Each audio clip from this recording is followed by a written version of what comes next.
Pred nama je juneća slabina s biftekom. S jedne strane imamo ramstek, a s druge strane biftek koji se proteže od glave sve do repa.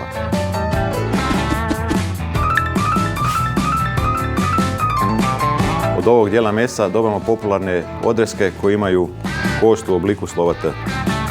Najprije ćemo odstraniti glavu bifteka. S ove strane gdje nam je biftek tanji ćemo odrezati T-bone, a s ove gdje nam je deblji porterhouse.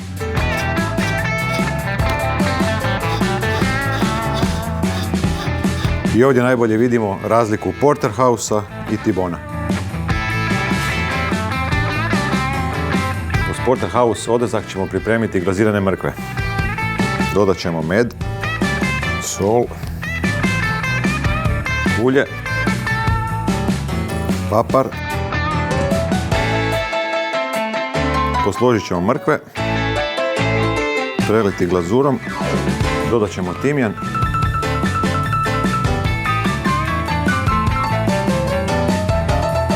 za meso ćemo pripremiti preljev na bazi kapara i inčuna u koji ćemo dodati začinsko bilje. Pomiješat ćemo ulje, inčune, kapare, češnjak, korica limuna, sok od pola limuna, peršin, papar, sol.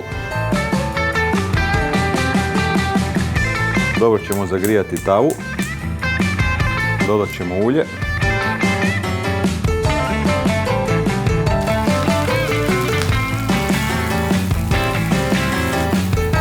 Meso ćemo zamotati u foliju da odmori 5 minuta. Dodat ćemo maslac.